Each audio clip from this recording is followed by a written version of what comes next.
Polyvagal Theory, A Science of Safety, Part 6. This is printed in Frontiers in Integrative Neuroscience and published May 10th, 2022. Resilience, an emergent property of connectedness and feelings of safety. Recently, I was interviewed for a documentary on resilience, and the documentary was constructed to define resilience through the personal narratives of 3 survivors of severe adversity. My role in the documentary was to provide a common theme capturing the essence of resilience from a polyvagal perspective. The personal stories were emotionally penetrating and reflected very different experiences. One interviewer survived a suicide attempt by jumping off the Golden Gate Bridge. He related at the moment he jumped, he knew that he had made a mistake, and he knew that he was loved and connected, and he survived and had become an active suicide prevention speaker. Another interviewee was an award-winning chef with an incurable inflammatory disease that had impacted her eyes, skin, heart, liver, and kidneys.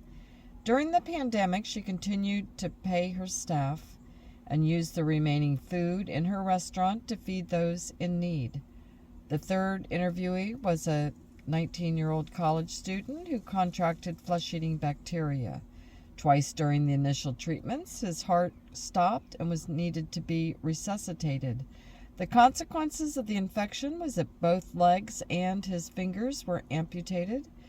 Following his recovery, he returned and graduated from college, climbed the highest mountain peak in Australia, plays golf, and started a foundation to help people like himself. As he listened to their narratives, I felt humbled. How would I translate their courageous actions of survival and generosity into basic principles that were embedded in our biology? As I listened to their stories, 2 consistent principles emerged. First, they had a heightened degree of connectedness with others, example, family, community, and humanity. Second, this connectedness shifted them from a self-focused survival orientation to a concern for others, with a sincere need to support others through acts of compassion, benevolence, and generosity. Even during their health challenges, they were signaling concern for the caregiver's well-being.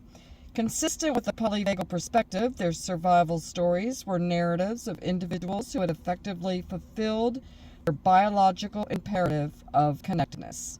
By intuitively connecting, they tapped into a powerful resource and the social engagement system with its underlying substrate, the ventral vagal complex. Even during the profound challenges of their illnesses, injuries, and personal losses, their nervous systems maintained a capacity to connect and to calm. This still leaves the important question of how some individuals efficiently recruit top-down mechanisms, effectively accessing cues of safety from context and memories, while others do not.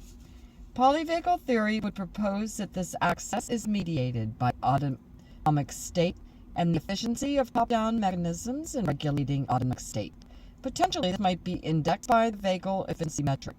Polyvagal theory informs us that sociality is a neuromodulator and functionally supports homeostatic functions that serve as a neurophysiological foundation for the positive emotional and social consequences.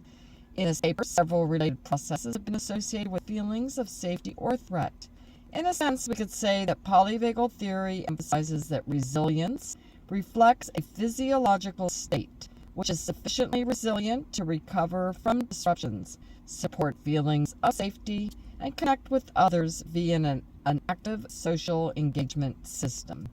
Moving into the state has positive outcomes that are not solely reflected in sociality and trust, but also in pro-social actions of compassion, benevolence, and generosity that enable humans to actualize the biological imperative of connectedness. The narratives highlighted the possibility that resiliency might be a product of a nervous system with sufficient resources to move out of the self-oriented focus and stress to an other-oriented focus of feelings of safety that naturally emerge in actions of sociality and compassion. Resilience is a complex construct that appears to embody the successful integration of several skills and underlying neurophysiological mechanisms to recover from severe survival-related challenges. Considering the focus and organization of this paper, resilience and feelings of safety share a common neurophysiological substrate. It is on this most foundational level, resilience reflects behavioral, physiological, emotional, and social processes that are dependent on recovery of autonomic function to a state that supports social engagement as adaptive strategy to co-regulate with others and to mutually support health, growth, and restoration. The antithesis of resilience might be thought of as being locked in an autonomic state that would support threat reactions within the body, example, injury and infection, and from others in an autonomic state that supports threat.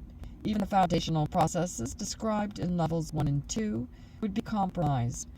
When these foundational levels are functional, the nervous system can support coordinated goal-directed behaviors, level 3, and social interactions, level 4. An optimally regulated autonomic nervous system would support homeostasis and appropriately respond to challenges with an efficient vagal brake. Example, enhanced vagal efficiency by reacting and recovering to transitory challenges. But these narratives of resilience emphasize that there is a more integrative mechanism involved that's linked to fulfilling the biological imperative of social connectedness. This capacity for connectedness requires an active social engagement system which broadcasts the individual's accessibility through voice and facial expressivity. In a simplistic manner, the face and voice via brainstem pathways in the ventral vagal complex provide a mechanism through which the autonomic state of two individuals can be shared and functionally transmit feelings of safety, trust, and accessibility that lead to an effective co-regulation. The ability to co-regulate is not simply a collection of voluntary operant behaviors involving facial expressions and vocalizations, but seems to require the transmission of vertical cues of safety that are sufficient to elicit a neuroception of safety. It's hard to calibrate these cues, although we subjectively know through our personal reactions. With some we feel safe and accessible, while with others we feel uncomfortable.